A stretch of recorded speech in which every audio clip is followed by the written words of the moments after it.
Creators often assume that better gear means better audio. And sure, this $10,000 Neumann U87 setup is a beauty, trusted by NPR, Disney, and audiobook legends worldwide. But let's be honest, does crystal clear audio really need to cost as much as a small car? Now listen up, because what you're hearing is an $80 microphone. Yep, the Samson Q2U. Thousands of creators swear by this mic, claiming that it punches way above its weight. But how close can an $80 microphone really get to $10,000 audio quality? And can your audience even tell the difference? So in this video, we'll settle this debate once and for all, side by side. I will reveal whether pricey studio gear is really worth your cash, share some simple audio fixes you can implement today, and show you exactly how to eliminate the common audio disasters like distortion, popping, and reverb. You may find that getting that pro audio is simpler and cheaper than you think.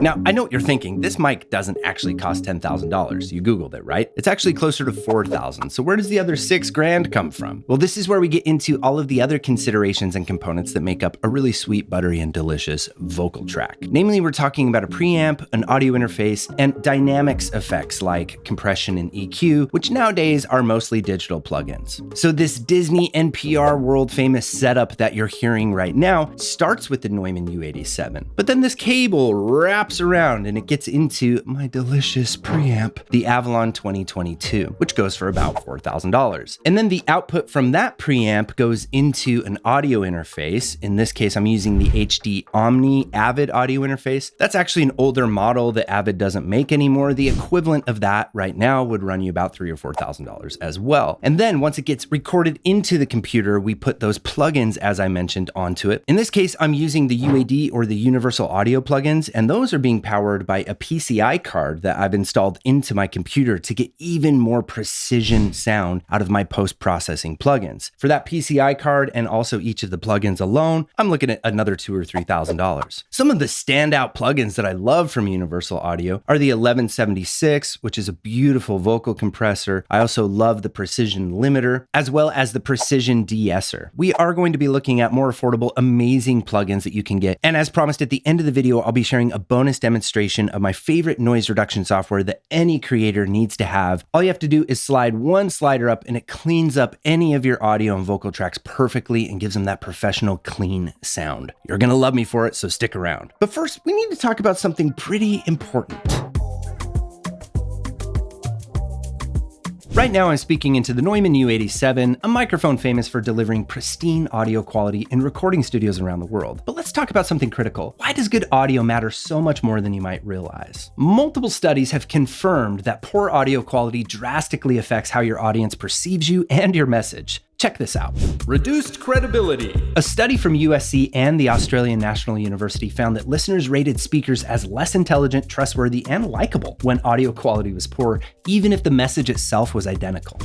Less persuasive and less intelligent. Continuing with the same idea, research published in the Proceedings of the National Academy of Sciences showed participants judged people with bad audio as less intelligent, less attractive, and less persuasive when compared to clear audio.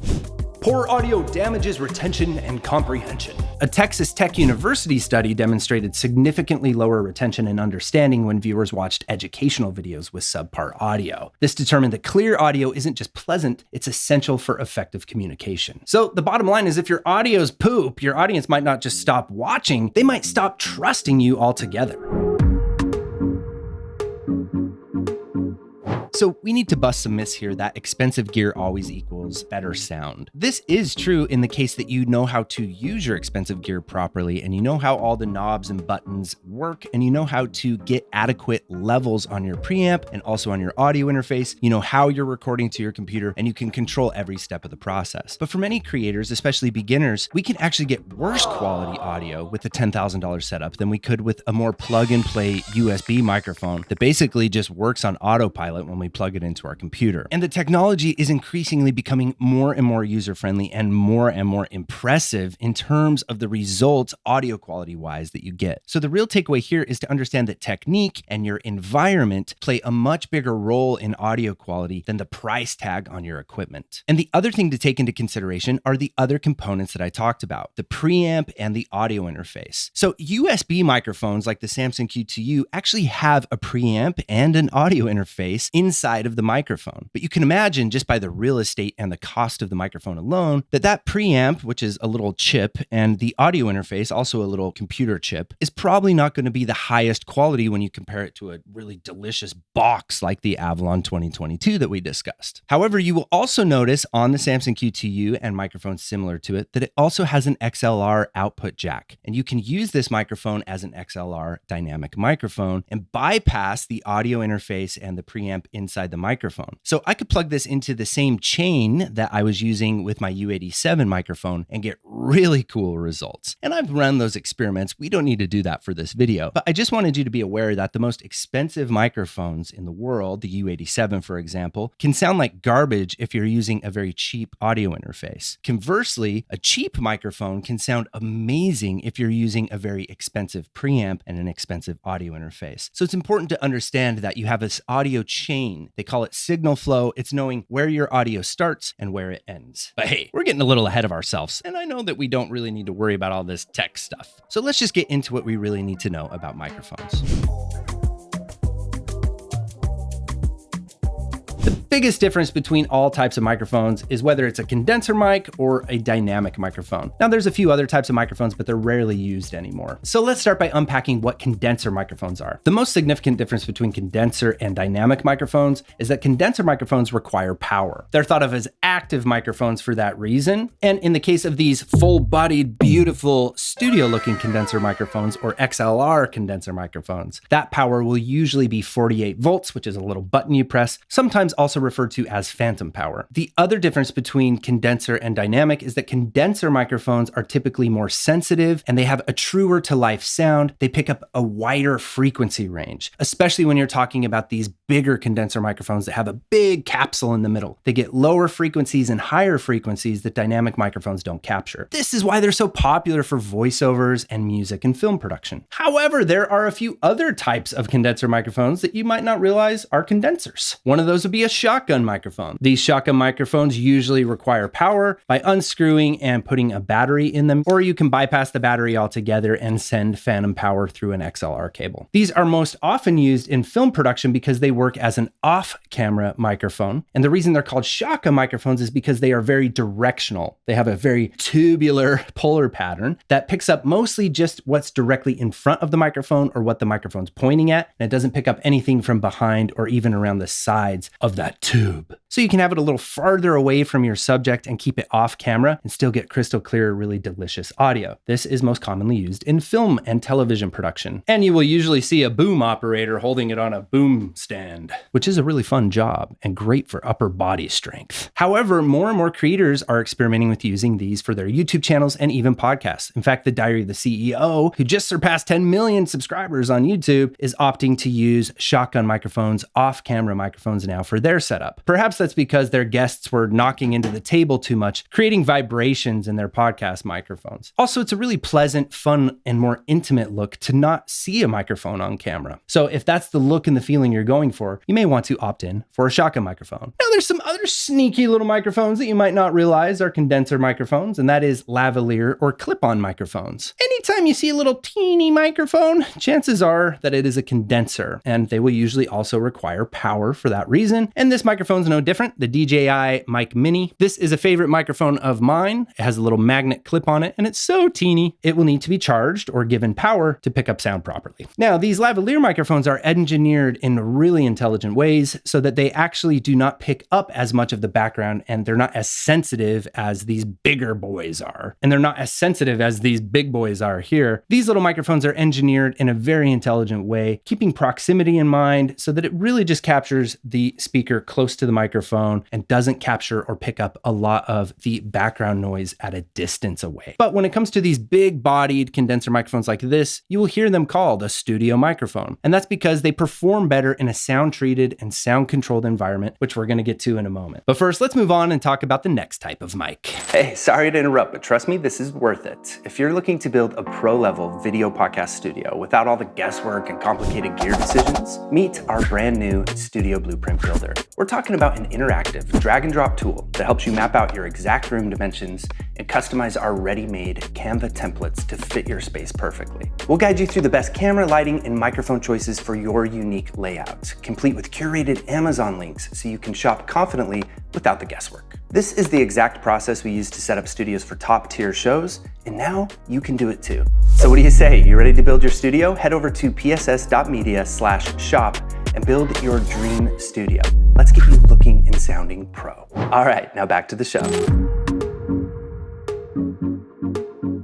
Now onto dynamic microphones, the primary differences between them and condenser microphones, and why most creators and most podcasters choose to use dynamic over condenser. Dynamic microphones use a different technology, actually magnetic technology. There's a coil that moves around a magnet, which creates an electrical current that results in a very true-to-life, clear, amazing sound, but many people will describe dynamic microphones as being a little bit more muffled, not quite as detailed and high-end as their condenser rivals. But because of that magnetic technology, they are passive, which means they don't need power, but they will need their signal to be boosted, meaning they will need a lot of juice from a preamp. The other qualities you'll find with most dynamic microphones is that they're rugged and durable. You can drop these puppies or hit someone on the head and they'll still work pretty fine. That's why the most classic on-stage microphone, the Shure SM58, is so popular, because dynamic microphones also do a really good job of picking up just what's directly in front of the microphone while not picking up a lot of the things at a distance or the things that aren't close to the microphone. Also, the Shure SM57, your classic, most standard snare drum or guitar amp microphone that you see a lot, really great for a directional, clear sound. These microphones sound great on voices. As you get nice and close to your dynamic microphones, the low tones in your voice get boosted, and this is called the proximity effect. And it's that classic radio DJ sounding voice. The one thing to know with dynamic microphones is that there are also dynamic microphones that are USB combos, like the Samson Q2U, which we've looked at, and this puppy, which is my favorite all-around go-to for creators, and that is the Rode USB pod mic. Remember that there are those three main components with every voice audio track. There's the microphone, but then there's a preamp and an audio interface. Much like the Samson Q2U, this bad Larry has an audio interface and a preamp built into it, but it has something extra special built into it as well. It has those post-processing plugins and effects that I mentioned built into it, and you can adjust it and tweak the parameters of those effects using the Rode Central app on your computer. So that means compression, EQ, de-essing, and noise reduction are built into this microphone. So now for a $200 USD price tag, creators can have all of the stuff that we've looked at already built in, and all of the guesswork and the overthinking is done. You just plug this puppy in, and as it's defaulted, it will already come with those broadcast-ready, podcast-sounding voice quality effects and settings already built in for the creator. So really, it's just set it and forget it, and even the set it part is kind of automatic. Even if you don't set this at all, you just plug it in, it will already work perfectly for most use cases.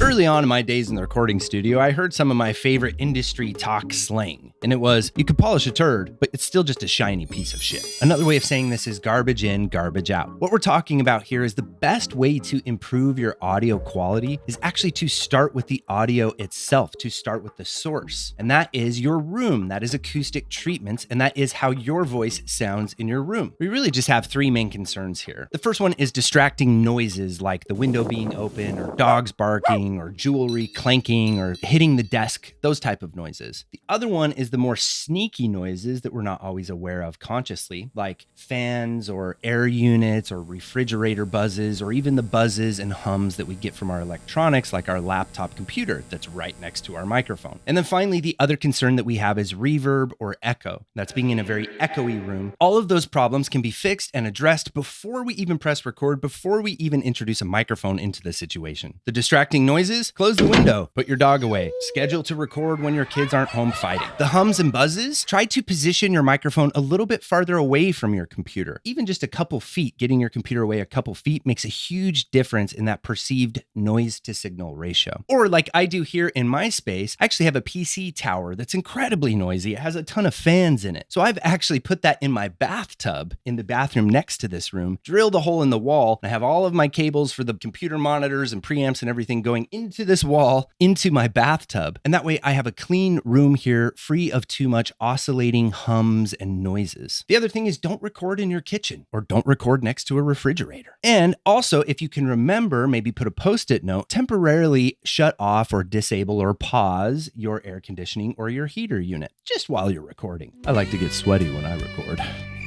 Oh. And then finally, the reverb and the echo. So here there's a misconception that in order to use condenser microphones like the U87 we looked at, or in order to have a studio quality sound, that you need to completely soundproof and spend thousands of dollars sound treating your room. The reality is you can actually get by with a lot of DIY simple solutions that are just as effective. Unless you're recording musical instruments and doing dialogue replacement or voiceover for films, you don't really need soundproofing, you just need sound treatment. So our primary concern here is reflective surfaces, hard surfaces like wood flooring, sheetrock walls, paneling, concrete, even glass. All of those things reflect audio back to us when our voice hits those hard surfaces. They create reflections that come back milliseconds later, and this causes reverb and echo. And this is no bueno for articulation and for that classic broadcast sounding voice. And it really just contributes to everything we discussed, where users associate that with lower confidence, lower trust, and bad audio. We do not want to sound like we're in an echo chamber or like we have a lot of reverb on our voice. The easiest solution for that is to soften these hard surfaces.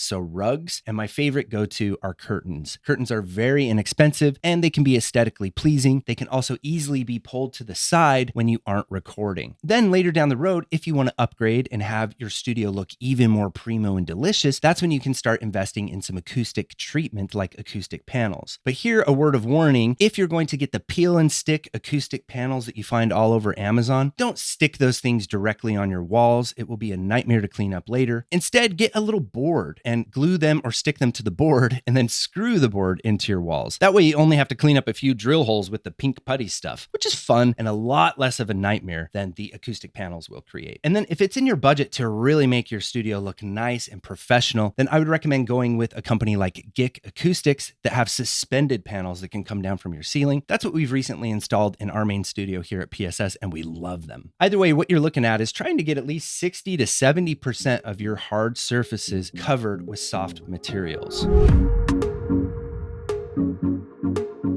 There is this balancing act that as creators, we're now looking at efficiency, our workflow, the time it takes us to produce our content every week. And we're trying to balance that with achieving the highest quality audio and video that we can. And this has a lot to do with where your audience is going to be consuming your content from. If you're making films and those films are going to be seen on a big screen and played through huge main speakers and a 5.1 surround sound system, then it's going to be very critical for you to use a microphone like the U87 to be in a controlled recording studio and to have very precision editing and precision effect controls over your compressor and your EQ settings. But for content creators, a lot of people are watching us on a flat screen TV and even more commonly on their phones, tablets, and laptops. So we just need to optimize our voices for those machines. Also, we're posting our content to platforms like YouTube and Spotify, which both have their own normalizing system built into the uploading and the codec that they apply to every piece of content you upload to the platform. So when you upload a video to YouTube, YouTube is going to normalize it or really even out the loudness levels. And the reason that YouTube does that and has created what they call loudness standards, just like Spotify, is because it wants all of the content on its platform to have similar and basic volume levels. That creates an improved overall user experience, no matter how experienced its creators are, because it has people recording on their phones and it has people recording using U87s. So the audio that I hear in my recording studio, the audio that I recorded into Pro Tools using the U87 is not the same audio that you're hearing now on YouTube. The other consideration is the fact that we are pumping out content like crazy, and to feed these algorithms and to make all of the multi-platform diverse content strategy that we have, we're putting out maybe 1 or 2 full-length videos every week. We're putting out podcast episodes, social media clips, vertical video clips. So we really do just need something that we can plug into our computer real quick so that we can run and gun and make our content without too much headache and too much thinking. Also, if you're DIYing your setup, it can be very easy to screw up your audio recordings if you have to check on the preamp levels and then the audio interface levels, and you have to somehow look behind you to make sure you're actually recording and all of the buttons and bells and whistles. It isn't just the extra 20 or 30 minutes that it will add to use a more professional audio setup every week. It's also the extra cognitive load. So for these reasons, I will usually opt in for a Rode USB pod mic for most of our clients and even for myself in most situations. And I'm really using these bad Larrys more and more nowadays. The DJI Mic Mini is amazing for what it does. You just clip it on anywhere, you're hands-free,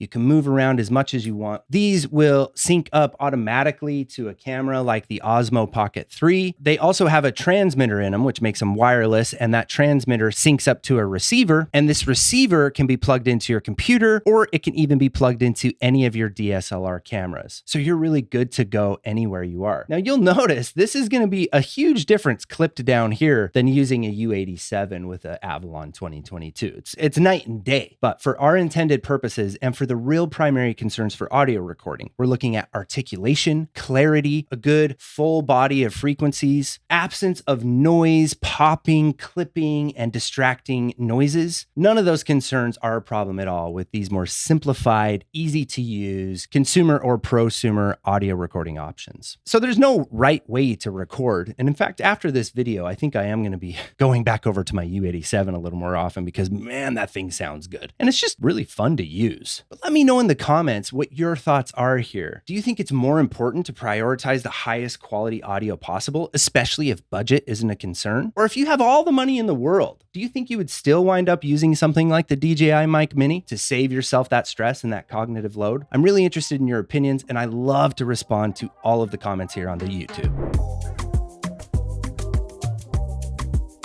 All right, finally, you've arrived at your bonus and the moment of truth here. Back to the Samson Q2U to illustrate this again. I really want to show you how just with an $80 microphone, you can get a professional broadcast sounding voice, even if you're in kind of a noisy environment. And I want to introduce you to my favorite Waves plugin, a must-have for any content creator, seriously, is the NS1. The NS1 and also all of the Waves plugins will work really well with most of your video editing solutions like Adobe Premiere, DaVinci Resolve, and Final Cut Pro. They also work with any digital audio workstation like Reaper, Adobe Audition, Logic Pro, the list goes on and on. Now you could go to pss.media/NS1 to save 73% on this plugin right now. I will also leave that link right here in the description where you're watching this video. But I already have a little bit of an AC buzz going on. I'm not sure if you can hear it, but let's take up the noise a few more notches. I'm gonna set this fan up somewhere where we can see it and turn it on so we can really hear the noise. And let's put the NS1 to the test.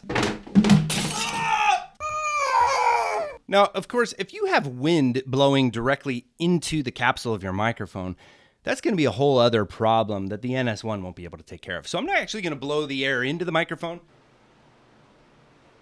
Now, that's a pretty intense fan buzz going on, and I would myself never leave that amount of noise playing in my room when I'm about to record content. But you'd be surprised how many people will. And that's because many of the oscillating tones that are going on or the hums that happen in our environment, we become used to them and very tolerant of them.